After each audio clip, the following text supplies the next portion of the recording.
अस्सलाम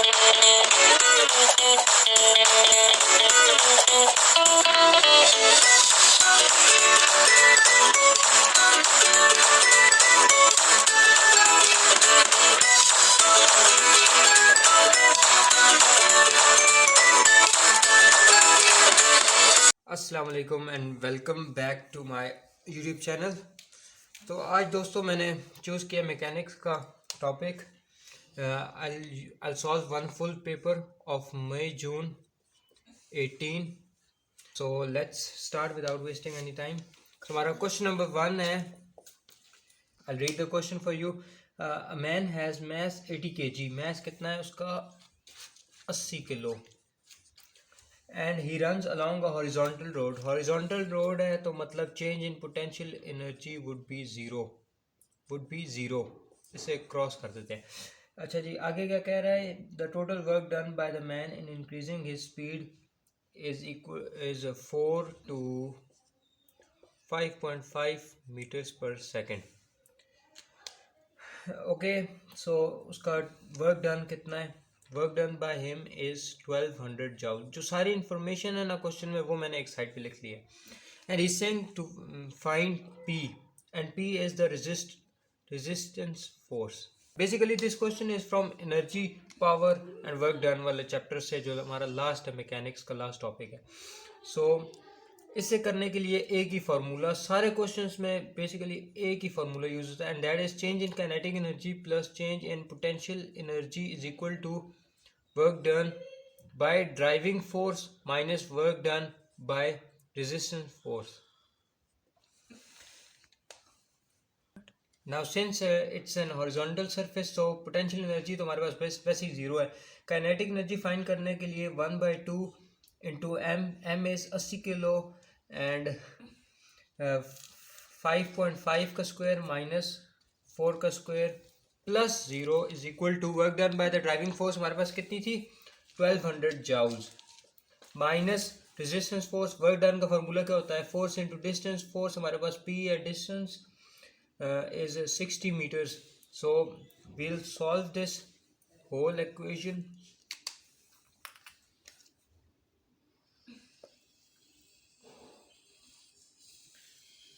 This is the main equation we are using, and this one too.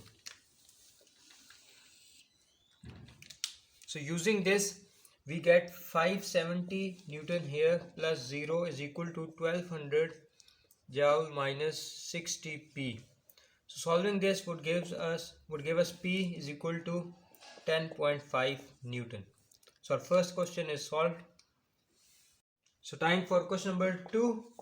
Question number 2, it says a train of mass 240,000 kg travels up a slope at an angle 4 degrees. सबसे पहले क्या करना है? We will draw the figure because it will make the question easier. 4 degree पे हमारा surface है. There is a constant resistance of 18,000 Newton on the car. Let's suppose this is the car. This is the resistance force of 18,000 Newton at an instant where the speed हमें दी गई है v is equal to 15 meters per second और deceleration हमें दी गई है 0.2 meters per second square, and they're saying find power. Power का formula क्या होता है? P is equal to F into V, where F is the driving force. Driving force हमने find करनी है। सो ड्राइविंग फोर्स फाइंड करने के लिए जो हमें ये इंफॉर्मेशन दी गई है, दिस वन एंड दिस, इससे हम ड्राइविंग फोर्स फाइंड कर लेंगे। ड्राइविंग फोर्स क्या होगी हमारे पास? Downward force minus upward force is equal to resultant force. अब डाउनवर्ड फोर्स हमारे पास एक तो ये 18,000 न्यूटन है, and the second one is its weight, the component of the wait.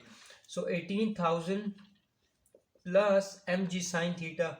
M G sine theta हमारे पास क्या होगा? 240,000 into G into sine 4 degree. I'll use this here, minus u. Upward force is the driving force is equal to resistance force, and the resultant force is equal to ma, and ma. Okay, I'll write it over here. सो इससे हम driving force calculate कर लेंगे, because हमारे पास सारी value known है, तो हमारे पास एक अननोन ड्राइविंग फोर्स है। ड्राइविंग फोर्स आ जाएगी कैलकुलेट करके, ड्राइविंग फोर्स इज 137415.5 न्यूटन। तो ड्राइविंग फोर्स आ गई, स्पीड हमारे पास थी already, so we can calculate the power now. Power is equal to F V, where F is 137415.5 into v, which is 15. So multiplying these both will give us a value which is 2.06 into 10 की power 6, and we can also write it as 2.06 megawatts. So our second question is done here, completed. Question number 3 की figure मैंने draw कर लिया यहाँ पर। Question number 3 basically बहुत easy है, ये हर पेपर में इस तरह का आता है, और ये समझो फ्री के मार्क्स हैं। इट्स ऑफ 4 मार्क्स, 4 अगर आ जाए तो ये तो फ्री के मार्क्स है। सो लेट्स स्टार्ट दिस क्वेश्चन। इसके अंदर हमने ये चीज़ चेक करनी होती है, या तो हमने रिजल्टेंट फोर्स फाइंड करनी होती है, या तो हमें ये इक्विलिब्रियम में दिया होता है, हमने कोई एक अननोन फोर्स फाइंड करनी होती है, जैसे यहाँ पर हमारे पास P है। तो ये फाइंड करने के लिए हमें इन्होंने बताया हुआ कि the forces are in equilibrium, means the upward forces are equal to downward forces, और राइट पे जो फोर्स एक्ट कर रही है वो लेफ्ट के इक्वल है। ये चीज़ हमने बस पुट करनी है, and we'll find the unknown values. So upward force हमारे पास दो फोर्सेस हैं, एक 3 न्यूटन का अपवर्ड कंपोनेंट है which is 3 sin 60 degree, plus 2 newton का है 2 sin theta, is equal to downward पे हमारे पास एक ही फोर्स लग रही है विच इज़ P न्यूटन। ये हमारे पास आ गई अपवर्ड और डाउनवर्ड का। अब राइट और लेफ्ट का देख लेते हैं। तो राइट पे हमारे पास लग रही है 2 cos theta is equal to, से इक्विलिब्रियम है तो राइट और लेफ्ट इक्वल होगा, 3 cos 60 डिग्री। सो इससे हमारे पास थीटा आ जाएगा विच इज़ 3 cos 60 बाई 2 का cos इनवर्स। मैं डायरेक्ट कर रहा हूँ, थीटा वुड बी, थीटा हमारे पास 41.4 डिग्री आ गया। जो हमारे पास एंगल होता है उसे हम अप टू 1 डेसिमल प्लेसेस लिखते हैं ज़्यादातर, in most cases marking scheme में भी वो 1 डेसिमल प्लेस तक होता है, तो it's better to write it to 1 decimal place. So अब हमारे पास ये वैल्यू आ गई। अब ये हम थीटा की वैल्यू इसमें पुट करेंगे हेयर, इट वुड बी, मैं यहाँ से इरेज करता हूँ, आपने अगर दोबारा देखना हो तो you can reverse the video. Theta हमारे पास आ गया था 41.4 degree. So 3 sin 60 plus 2 sin 41.4 is equal to P newton. तो P की वैल्यू हमारे पास आ जाएगी, will use the calculator to find out these values, and P would be 3.92 newton. Solve question आ गए, क्वेश्चन नंबर 4 पे लैंड कर गए। It says a particle P moves in a straight line बना दी हमने, and line is marked as A, B, C and D। हमारे पास 4 पॉइंट्स आ गए। The particle takes 4 seconds to travel from A to B उसके कितने लग रहे हैं 4 seconds, and also 4 seconds from B to C, and the distance of A and B is 100 meters and B and C is 148 meters. CD उन्होंने नहीं बताया, and they're saying it's a constant acceleration. So they're saying that the acceleration is constant, which means we can use the equation of straight lines. So they're saying in first part show that the acceleration of P is 3 meters per second and find the speed of P at A. Initial velocity वो कह रहे हैं find करें. So we can use here, we know the distance, we know the time, so we can use the equation S is equal to ut plus half AT square for this part A to B. We know the distance, we know the time, so we'll have two unknowns here. So we'll substitute the values here. The S is equal to 100 meter, U we have to find, time is 4u plus half A t square, t is 4 का square, 100 is equal to 4u plus 4 4 16 16 to 8a, ये हमारे पास आ गई equation 1. We'll use the same equation, same method for this part. Now we can't use b to c because we don't know the velocity over here. It won't be u. हमें एक और equation बनानी है u और a में, ताकि हम उसे simultaneously solve करके आंसर ला सकें. We can find, so we could find the acceleration. अब ये हम यूज़ नहीं कर सकते, but we can use from distance from a to c. हमें टाइम भी पता है which is 8 seconds, हमें डिस्टेंस भी पता है which is 248 meters. So why not use this? We'll use this to find this. For second equation we'll put s is equal to second 248 is equal to this time हमारे पास कितना है 8u plus half a t square, a t square, t हो जाएगा 8 का square 64. So this would give us 248 is equal to 8u plus 64 32a.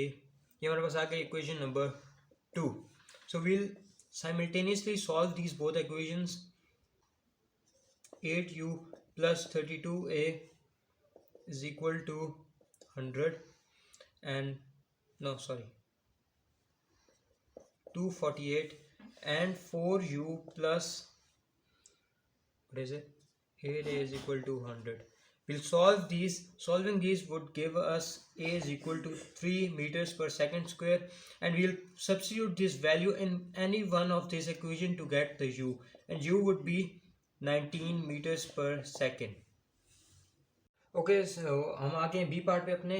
It says b reaches d, point d पे आ रहा है with speed 61 meters per second. 61 meters per second है उसकी at point D. अब हमें एक्सेलरेशन भी हमने find कर लिया है which is 3 meters per second. Initial velocity भी हमें पता है, so we can use the formula v is equal to u square plus 2as over here. Final velocity हमारे पास कितनी है 61 का स्क्वायर माइनस इनिशियल वेलोसिटी हमारे पास 19 का square divided by 2a. Acceleration हमारे पास 3 आ गई एंड s हमने फाइंड करना है. सो s की वैल्यू यहाँ से आ जाएगी. We will calculate it is 560 metres. अब ये हमारे पास आ गया total distance. Total distance is 560 metres, but हमने फाइंड करना है C D.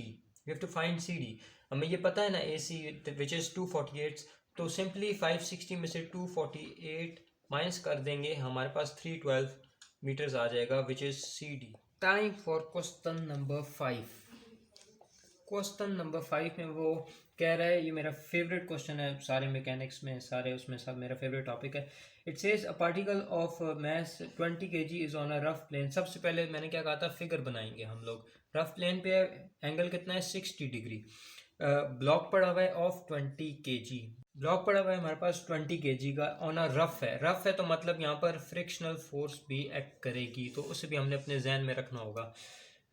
Equilibrium maintained, it is maintained. Equilibrium maintain है मतलब upward force is equal to downward force. ये तो एक मेन चीज़ है जो पूरे एस में चलती रहेगी, फिजिक्स में भी और मैथ्स में भी.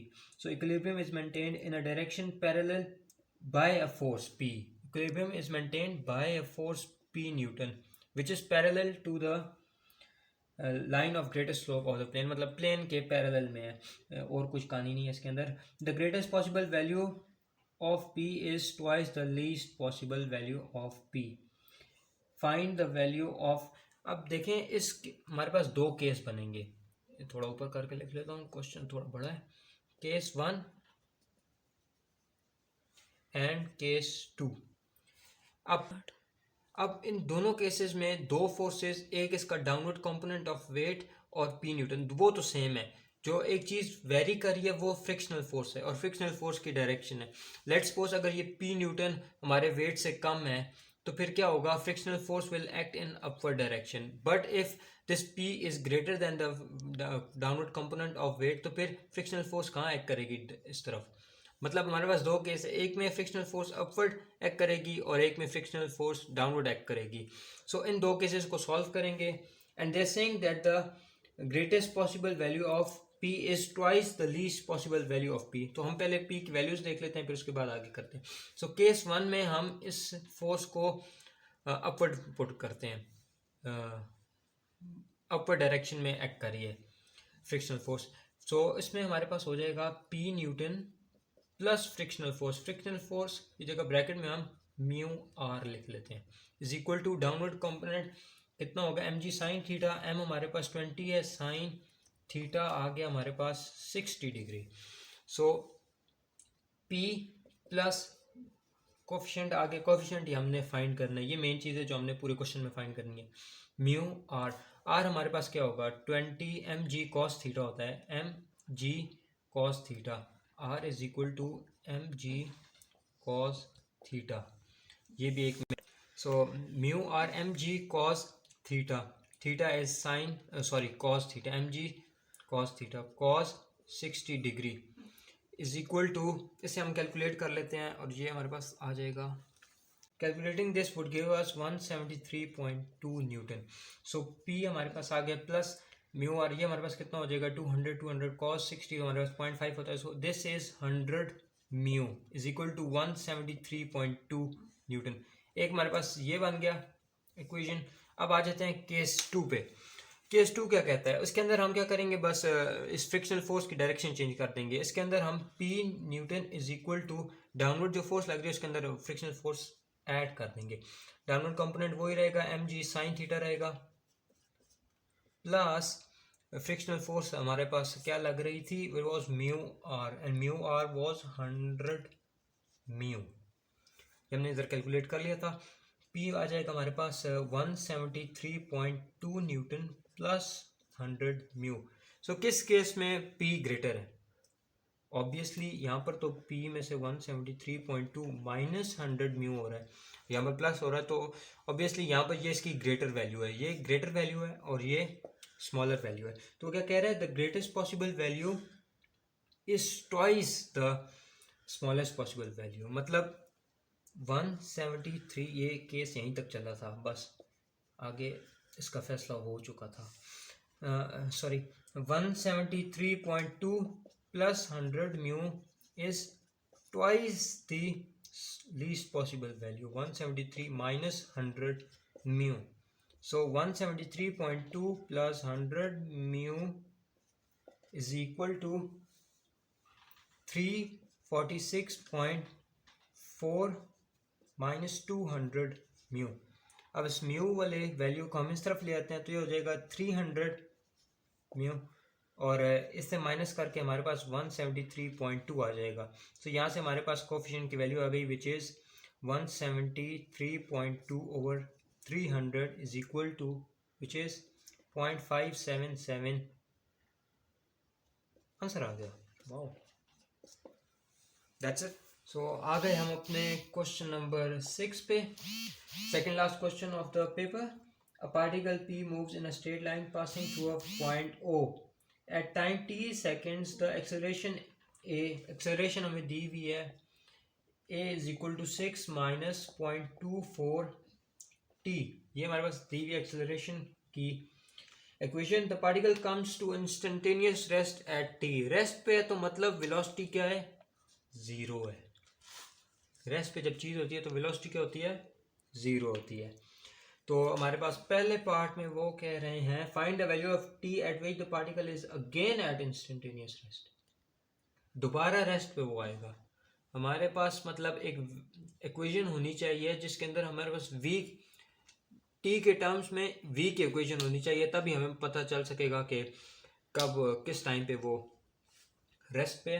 तो इसे हम लेके जाते हैं v की उसमें इक्वेशन, v की इक्वेशन बनाने के लिए। For this we have to integrate this whole equation.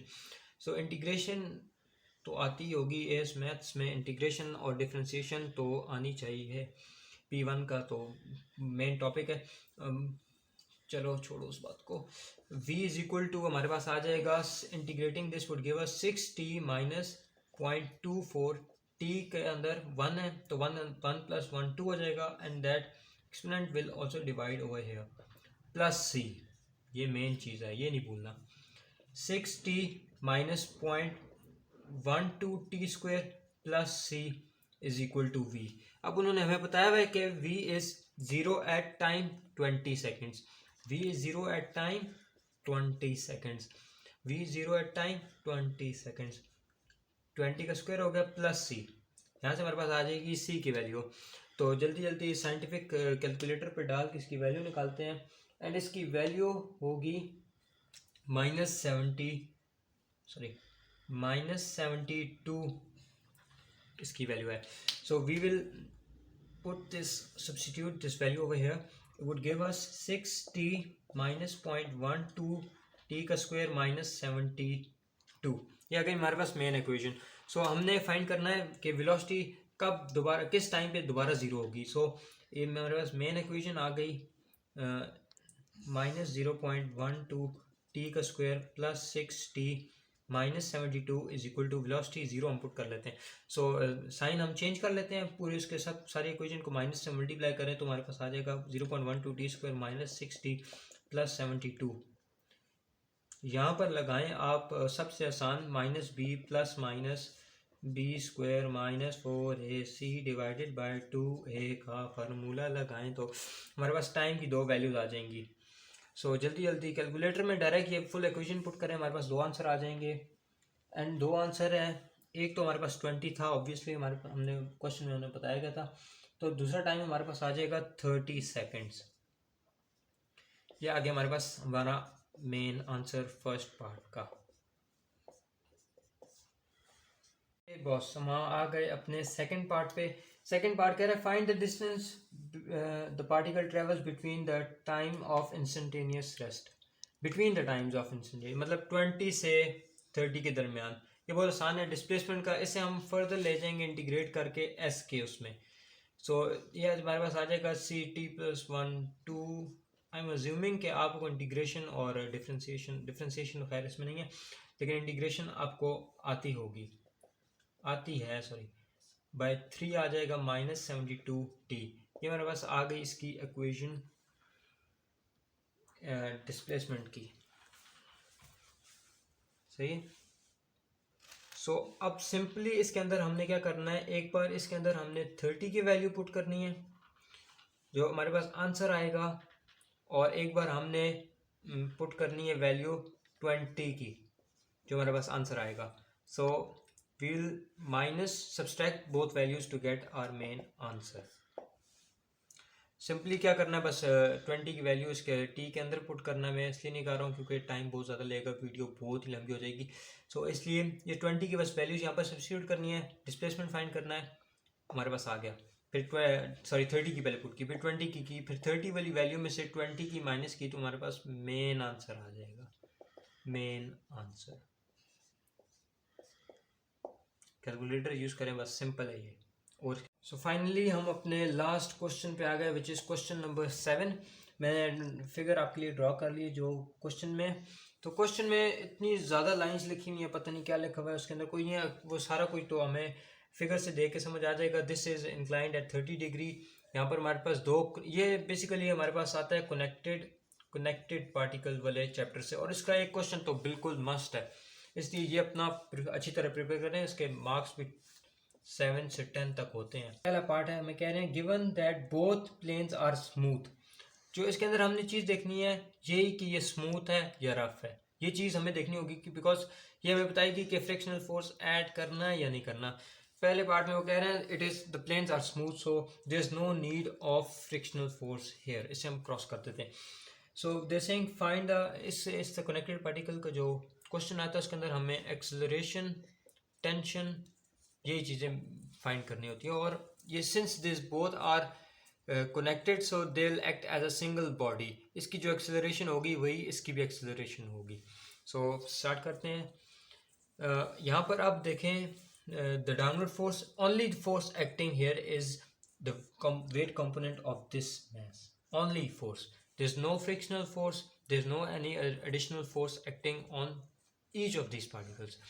So the force acting on this is mg sine theta हमारे पास होगा। mg साइन थीटा तो एस में जान नहीं छोड़ता, mg साइन थीटा है mg sine theta minus tension is equal to ma। ma हमारे पास क्या है 2.4a। ये आ गई हमारे पास पहली साइमल्टेनियस इक्वेशन। इस इक्वेशन को गौर से देखें because we will use these equations in every question of connected particles, every question. अब यहाँ पर हमारे पास आ गई the tension acting over here is equal to the tension acting over here, T minus, since there's no force acting on this, there's no frictional force though, so we'll put 0 over here, and the mass is 1.6 A. Simultaneous equation बन गई हमारे पास, minus T plus T cancel हो जाएंगे, 2.410 sin theta ये हमारे पास आ जाएगा, it will give us 24 sin theta, ये कितना होगा, 12 होगा. 12 is equal to, add up these 1.6, ये हमारे पास आ जाएगा 4a. So तो हमारे पास acceleration would be 3 meters per second. Acceleration आ गई हमारे पास. वो कह रहे हैं टेंशन भी फाइंड करो. टेंशन तो बहुत है अभी तक. Acceleration की वैल्यू 3 हम will put this in here to find the tension. Tension would be 1.6 into 3 and this will give us 4.8 Newton. Now moving on the last part of this paper, it says it is given that instead the horizontal plane is rough. Wow, rough है तो ये जो हमने cross लगाया था पहले part में, यहाँ पर इसे यस करवाओ इसे. फ्रिक्शनल फोर्स में यहाँ पर एक्ट करेगी. सो इसका मतलब है we will write this equation जो एम में था again, we will use this equation again. अब यहाँ पर this saying the coefficient of A and the horizontal plane is 0.2. coefficient mu हमें दिया हुआ है 0.2 है. The inclined plane is smooth. This plane is smooth. मतलब यहाँ पर friction force act नहीं कर रही. Find the total distance traveled by A. Where is A? This one is A. This one is B. So total distance पहले तो देखें यहाँ पर 1 मीटर है. This when these bodies will be released, ये B तो 1 मीटर यहाँ पर कवर करेगा, means this A would cover 1 metre over here. But 1 metre के बाद क्या होगा ये हम देखते हैं क्या होगा. First of all will write the equations. mg sin theta, mg sin theta 30 minus t is equal to 2.4a. ये तो पहले पार्ट की तरह सेम टू सेम आ जाएगी. यहाँ पर टेंशन सेम टू सेम यहाँ पर, लेकिन पहले पार्ट में यहाँ पर 0 था, but because that surface was smooth, but in this case the surface is not smooth. Frictional force is acting on it and frictional force is equal to mu r. Mu was 2, r component हमारे पास क्या होता है 1.6 multiply by 10 हो जाएगा. Simple we will put here 16 and 1.6 a. t आपस में cancel हो जाएंगे, t कैंसिल हो गया. So we will minus these, we'll subtract these to get the tension over here. This will be 4a and we'll calculate this. This gives us 8.8. Acceleration हमारे पास आ जाएगी 8.8 over 4 which is 2.2 meters per second. Acceleration हमारे पास deceleration कहेंगे हम इसे, because it is acting due to acceleration कहेंगे. हमारे पास आ गई एक्सेलरेशन, आ गई हमारे पास. सो अब हम फाइंड करते हैं velocity when this B collides here. Because यहाँ पर जब ये कोलाइड करेगा, फॉर एग्जांपल दिस स्ट्रिंग, इसके कोलाइड करने के बाद this would be like this string dot B, means there will be no tension. इधर टेंशन 0 होगी, इधर टेंशन कितनी थी, क्या थी, अच्छा वो भी हम फाइंड करेंगे. यहाँ पर टेंशन कोई ना कुछ होगी, लेकिन यहाँ पर टेंशन 0 होगी, तो फिर यहाँ पर जो फोर्स एक्ट करेगी वो सिर्फ फ्रिक्शनल फोर्स एक्ट कर रही होगी. सो हम उस केस को भी आगे देखते हैं, सॉल्व करता हूँ, आपको समझ आ जाएगी इंशाल्लाह. Find the total distance. Okay, मैं क्या कह रहा था कि we will find the velocity when this collides over here, and for that we will use v square is equal to u square. Initial velocity तो 0 है, 2as. What was s? 1 meter. Velocity क्या आ जाएगी when b collides here? Velocity of A when b collides here would be under root 2.2. Simple है boss. Velocity आ जाएगी हमारे पास 2.09 metres per second. अब यहाँ पर आ गई हमारे पास वेलोसिटी इसकी 2.09 पे b यहाँ पर कोलाइड कर गया, टेंशन 0 हो गई. अब ये बॉल यहाँ से इस P तक कितना डिस्टेंस ट्रेवल करेगा। 1 मीटर तो इसने ट्रेवल कर लिया, हमने फाइंड करना है total distance travelled by P।